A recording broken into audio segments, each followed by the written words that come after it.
Let's talk about something that affects, well, pretty much all of us, a totally fractured attention span. But don't you worry, because today we're going to break down some super simple, actionable ways you can start fixing it, like right now. I mean, think about it. Every single day, from the second you wake up, it's like a war for your focus.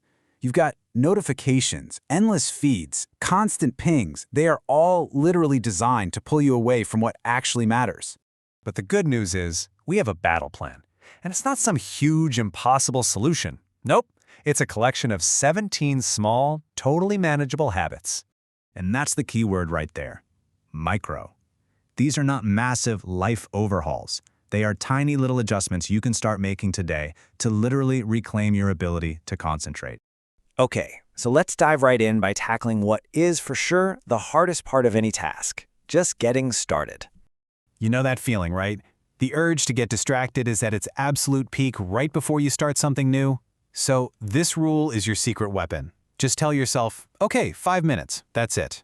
If you can just push through that first wall of discomfort, you'll almost always find that the task kind of pulls you in, and staying focused gets so much easier. Think of your attention span like a muscle, and right now, every time you doom scroll through short, bite-sized clips, you're basically training that muscle for distraction. You're teaching it to want instant gratification. So to build up its endurance, you've got to switch to long-form content.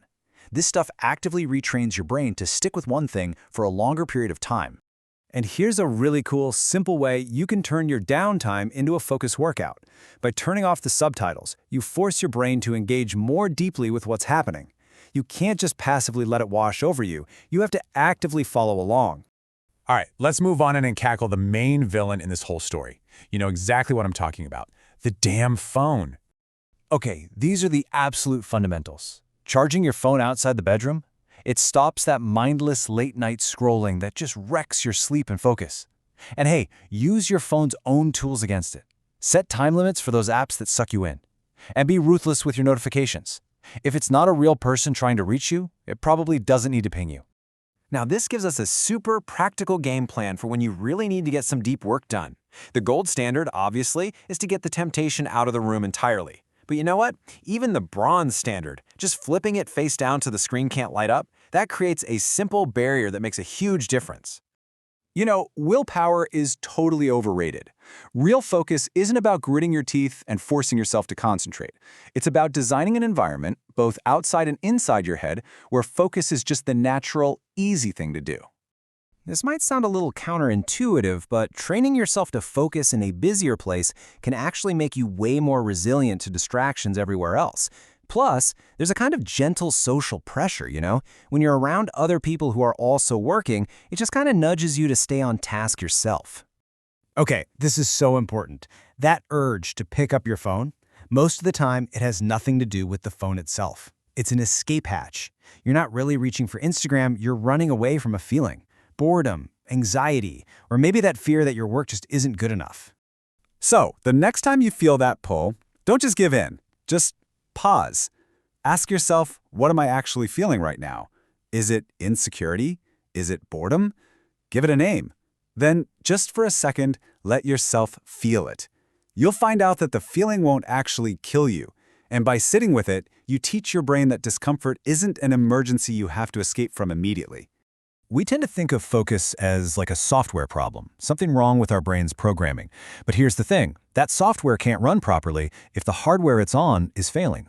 Seriously, if you're struggling to pay attention, the very first place you need to look is this list.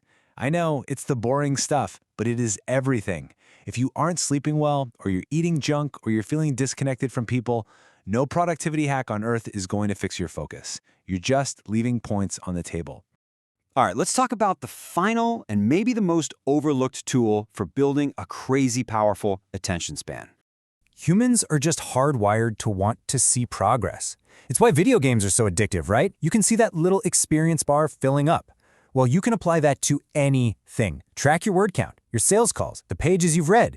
Just seeing that number go up triggers your brain's reward system, and that makes it way easier to stay locked in. Think about it. When you take a break, what do you actually do? If you check your email or Slack or social media, you're not actually recharging. You're just blasting your brain with more information. A real break is one that actually restores your energy, not one that just opens up more tabs in your mind. Let's be real. We struggle to focus on things we think are boring. But what if you could make a task just, say, 10% more enjoyable? Put on an amazing playlist, light a candle, use your favorite pen. This isn't silly stuff, it's strategic. Because when you actually enjoy what you're doing, you are naturally, automatically, less likely to get distracted. So that's the final takeaway. Before you start your next big project or that tedious task you've been putting off, just ask yourself this one simple question. The answer just might be the key to unlocking a level of focus you didn't even think you had.